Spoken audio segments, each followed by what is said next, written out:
AITA for not attending my friend's wedding on the day of my family's death anniversary. 7 years ago, I, 35F, lost my husband, daughter, and mother to a car accident. They were hit by a drunk driver that drove through a red light and killed all of them on impact. Their deaths greatly affected me, and if it weren't for my friends and years of therapy, I would be in a much lower place. I am very thankful for their support and have been able to process my grief properly. 2 years ago, I took a job offer that provided more benefits than my current one, and moved far away from my city to another. I travel back to occasionally meet up with friends and of course to visit my family's graves on their death anniversary. It is a 7-hour car drive, or around an hour by plane. Due to COVID, last year I drove to avoid contact with people and stayed at my old house. This year I plan to do the same thing, but ran into an issue with my friend having her wedding in my old city. My friend Amy, 33F, fake name, announced she was engaged last year to her boyfriend of 3 months. My friend group and I were quite shocked, as we never even met him, nor did we know she was dating anyone as we usually tell each other,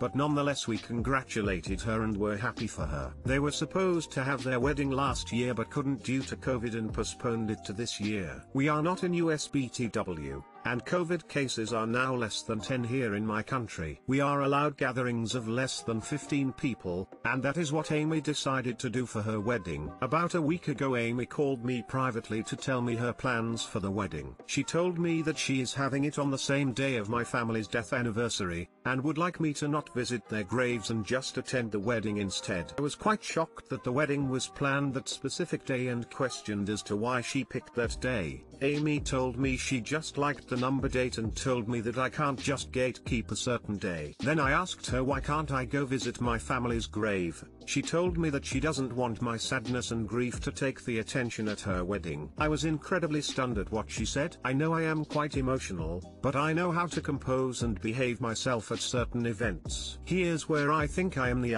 I told Amy that unfortunately I will not miss out on visiting my family's graves. Tried to ask for a compromise and told her if my emotions were that much of a problem, I'll attend their graves after the wedding was over. She said she wants my support for the entire day and dedicate it towards her, but she'll think about my offer. It's been a week and I have not heard from her. I feel like should just go to the wedding to keep the peace, as I owe it to her, especially after all the support and love she gave me after my family's death. But it still doesn't feel right that just attend the wedding and forget about my family. Would I be an if I told her I won't be attending the wedding at all if she hasn't reached a decision? NTA, Amy is not your friend. She is a self-centered bridezilla who doesn't care one whit about you. She knew when she picked the date, completely arbitrarily, that it was the date that you lost 3 family members. Not just any 3 family members, not distant family members, but 3 of the hardest to lose if it happens singly. It isn't enough for her that you attend her wedding, but she wants you to devote your entire day to her and pretend it isn't the anniversary date of the worst day of your life. Sincerely, from the bottom of my heart, fuck Amy. She's being cruelly narcissistic, and you don't need that shit in your life. First off, my heart goes out to you. I can't imagine what it's been like to go through what you've been through. As to the question, she told me that she is having it on the same day of my family's death anniversary, and would like me to not visit their graves and just attend the wedding instead. And that's the point at which I knew she was the Had she unknowingly picked the same day, invited you, and only found out too late, that might have gotten close to N_A_H. But deliberately picking the day she _knows_ you grieve on? No, that's not the action of a friend. You aren't gatekeeping that day. She and others can do what they like. You're simply saying that _you_ are not available that day. NTA. You aren't even close to 1, and Amy's just about a double 1. Not just for planning her event on that day when she knew its significance, but for pushing you to NTA. I'm so sorry for your loss. I have a question. Why is Amy allowed to gatekeep that day for her own, but not you? After all, her wedding anniversary will be on that date from now on. Will she try to force you to forget about your loss every year? I think it's really insensitive and selfish of her. Edit, THX for the awards. NTA. This woman is not your friend at all. In your shoes, I would probably go off along the lines of your wedding will never, ever compete with honoring my dead family, you know, the spouse and daughter and mother I lost on the same day. I'm so sorry. Seriously, don't ever speak to her again. AITA for telling my coworker that kids isn't an excuse, she needs to do her damn job. Background, I have about 14 colleagues and a boss. Of the 16 of us, only 3 of them do not have children. I am one of the ones that do. I have 3 of them. I'm also a single mom. The issue, one of my co-workers with a kid, definitely plays the mom card. I usually hate using that term as shit comes up when you have kids. But she uses this as to why she can never come in on time, why she needs to leave early, why she's always so preoccupied with her phone, why she can't focus on what she's doing so then she screws up and we have to fix her mistakes, etc. Her kid is 9 years old, in school all day, not even doing virtual learning, but in school. He's a neurotypical kid, with no health issues. I get worrying about him, but like I said, about 80% of us have kids. We all still show up and do our job. And honestly, the excuse of I have a kid wears thin, especially about coming in early and late because her husband doesn't work, so he can take care of their son. Our boss defends her and refuses to do anything about her negligence. I do blame our boss more because she just allows it to happen.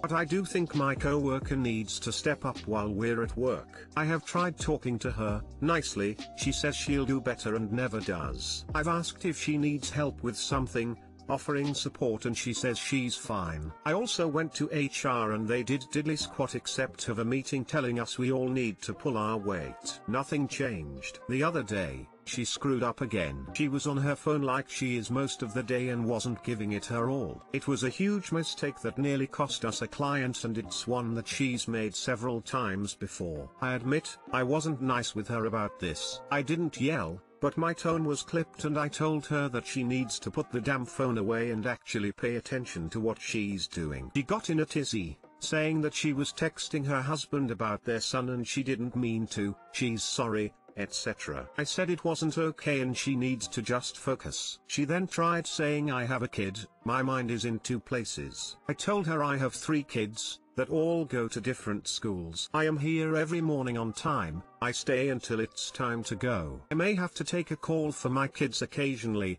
I get you think about kids all the time, but I also manage to do my job. This excuse just doesn't fly anymore. Do your damn job.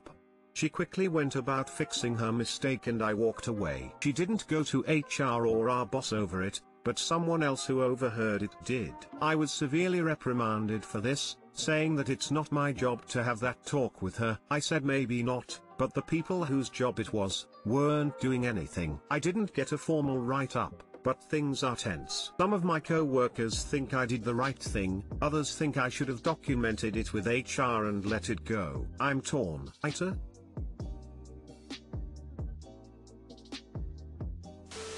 Info, do her fuck-ups directly affect your work or income? Not my income, but since we are on the same team, that mistake would get me in trouble and probably written up. NTA, but if they really don't want to do anything about it, maybe time to look at greener pastures. Or maybe do what she does and see if they defend you as well. Sadly, my field isn't hiring a ton right now. I do plan to leave for several reasons when things pick up.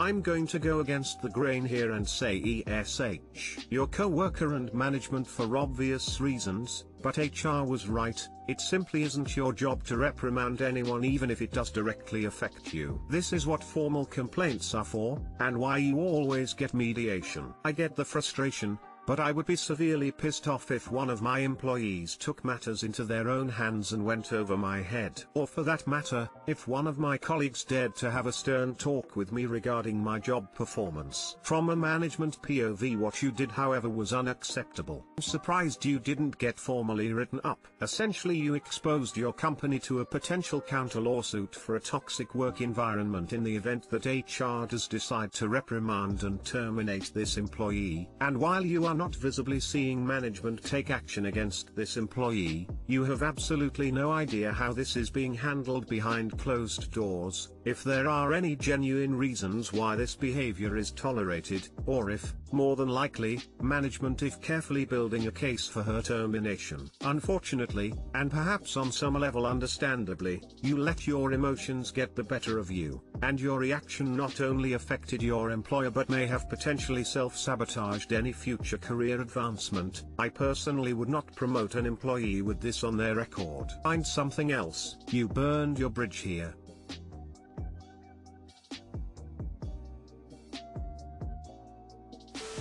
NTA. I'd let her fuck up without interfering next time, though. Let her own actions cost her the job. You don't want to be the reason she suddenly can't support her obsession. Sadly, if I didn't step in, my team would get blamed.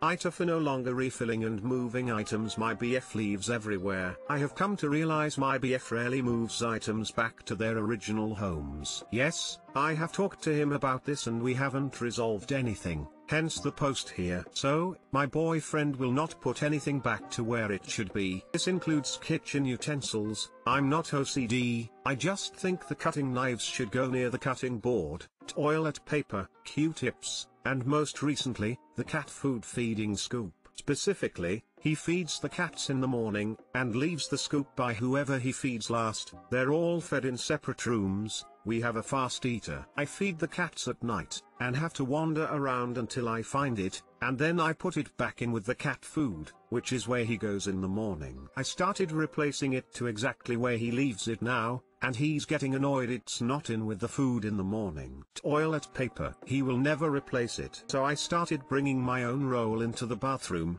and if the bathroom roll is empty, I don't replace it. This goes for the Q-tips as well. He won't replace them in the bathroom. I have not replaced them in a month and it seems like he just stopped using them. Finally, when we go grocery shopping, he just shoves all the bags into the fridge/freezer/pantry for me to empty later. I have stopped emptying the bags and organizing the fridge, and just remove my item from a bag and leave it as it was. This probably upsets him the most, since last time he put a pack of chicken in the pantry last time, that I didn't notice. I really didn't notice it though, that's what he said to me. I assumed he at least checked the bags to be going in their general locations. Anyway, we have been fighting about this and today he got upset the cat food scoop was not with the food, and in the kitchen, where he left it. AITA for trying to make a point that I can't constantly be fixing everything. Edit. Oh my goodness, I can't believe all these comments and awards. Thank you guys. I probably won't respond to you but I'm reading all the comments now. I can clearly see we have some stuff to work on,